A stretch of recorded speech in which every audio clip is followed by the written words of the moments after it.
Welcome to Thursday, the 15th day of July. We welcome you to Business Morning. I am Bosin Omofaye. Well, we'll talk about the Nigeria's economy yesterday and the need for everyone to move on the same trajectory. So we'll talk about the broader economy and we'll focus in on that. But let's look at what is happening. We started yesterday by looking at the comments from U.S. President Barack Obama and Senator Harry Reid regarding the behavior of bankers on Wall Street. Now the U.S. spent about $1 trillion in stimulus for the economy under President Barack Obama, who's just about 2 years in office. Now those actions are paying off. According to a report from the White House yesterday, the Obama's administration has created about 3.6 million new jobs in the United States.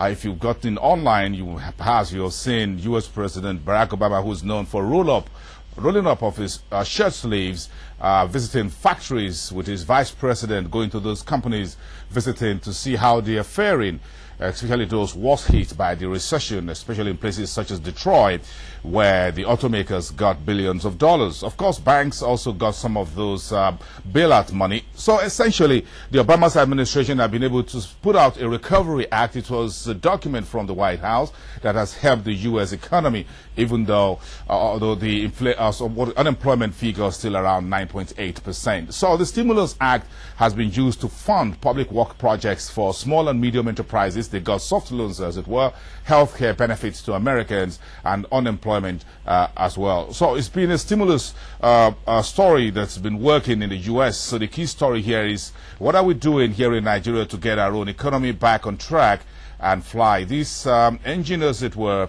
down to safety?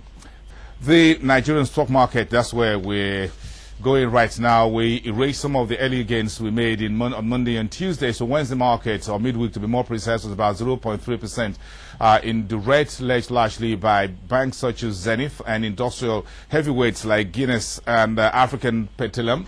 We haven't seen the 2009 numbers from AP yet. So the banks posted some of the gains yesterday, despite the market turnover around 300 million. Ordinary shares, First Bank, Ecobank and Sterling were those who made some marginal advances. The company in the news is still Flamius PLC, doing a cash dividend of 2 naira per share for full year 2009 and a bonus of 1 for 10. Investors' appetite still very strong in that company. 345 was the topping on its share price at the close of business. Insurance index was the worst among the sectorial 5 indices, 1.24%. Transcorp still pulled some volume there.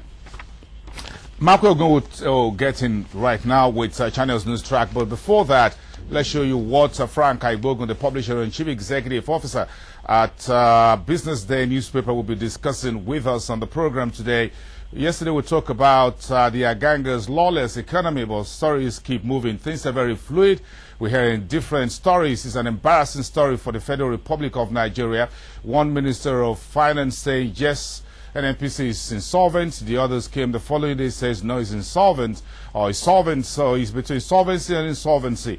It's a chaotic economy, as it were, so we try to rewrite the headline story, as it were. It's quite chaotic out there right now. Who's really in charge is a key question. We have a history of fiscal and monetary policies disconnect. We have fiscal policies disharmony between all arms of government. Those were some of the stories that I remember Balola was referring to on Tuesday. Of course, the National Assembly is largely inefficient and lackluster. We haven't seen anything or heard anything of importance from those committees relating to financial services and the capital market. There are also discordant pronouncements on fiscal and monetary policies. And of course, we have a lot of policies without direction and destination. So we're asking this question this morning. We're putting that to Frank Aigbogun to find us some answer. The President, Goodluck Jonathan, is the Chief Executive Officer of the Federal Republic. But for those who are his foot soldiers, who really is in charge? Aganga is the man who's coming in squeaking from the United States. The new finance minister, he's just getting into the politics and politics of Nigeria's economic management. He was drafted to that press briefing yesterday by Dora Akuyili, who is the government's mouthpiece. Well, remember, Balola is the Aganga's deputy. He's been the one who's been having larger-than-life image at the Ministry of Finance since the days of Manson Mokhtar under the late President Musa Yar'Adua. Of course, Lamido Sanusi is the most outspoken of all the government heads of departments, as it was. The central bank governor, of course, is the one that discovered those rots in the banking system. So how do we run such a disorderly economy is the questions we put into Frank Aigbogun from Business Day later on the program. So let's begin. Frank Aigbogun, the publisher and chief executive officer at Business Day, Nigeria's leading daily newspaper. Frank, thank you very much for coming in through this morning. My pleasure. Well, thank you. The stories here is about the chaotic nature of how we run things here in Nigeria. Well, it's been always been part of our history, as it were. So let's start from where we are to where we ought to be. Then we go back to where we're coming from. Part of the story, the story that's grabbed the headlines more is what Remi Babalola says, that the NNPC was insolvent. But he made other statements regarding lack of consistency. What you call consistent inconsistency. That's how ProShare Nigeria put it. An analyst firm on his online report is, he said, consistent inconsistency. We have this very consistent. We are being inconsistent with public statements, with public pronouncements, fiscal policies, and issues like that. Give us your thoughts on the drama in Abuja, as it were. My take is simple. What I see is clearly a conflict between the role of the finance ministry and that of the NNPC. NNPC is like any other parastatal of government because of its size and because of its very central and critical nature in terms of the volume of revenues that flow through NNPC. NNPC sometimes carries on as a government within a government. And I think that has happened over the years and has been sustained by entrenched interest. What I hear Babalola really expressing is a frustration with the system as it is today, where it does appear that there isn't enough transparency on revenue flows from NNPC and the destination of those revenues. It's not peculiar to NNPC, does it? It's not peculiar to NNPC. It's perhaps a systemic thing here. Again, it all revolves around the whole question of accountability and transparency in governance.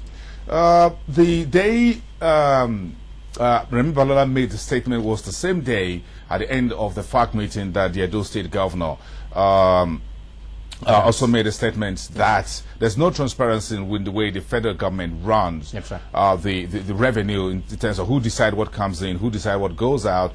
You make a revenue, we make a revenue of about 620 billion in the month of June, and somebody just sit down somewhere, a few people just said we're going to share 413.5 billion out of that.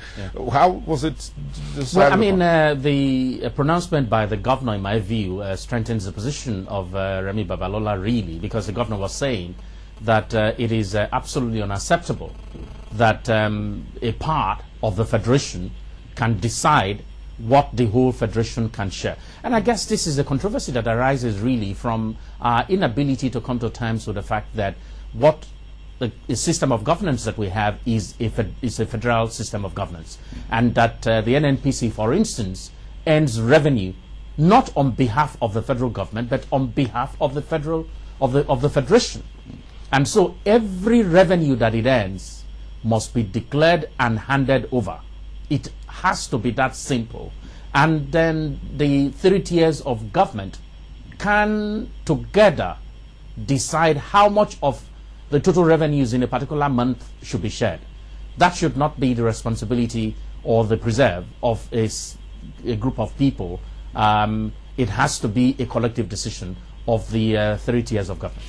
Look at the listen to this part of what ProShare puts out from the FDC in the US 2009. The executive breakfast briefing note says, quote, it said the key to delivering on a sound economic growth lies in the ability to bridge the disconnect between fiscal and monetary policies. Those were some of the words that we're trying to understand what Remi Babalola says on Tuesday, that look, it's not just about the NNPC story, it's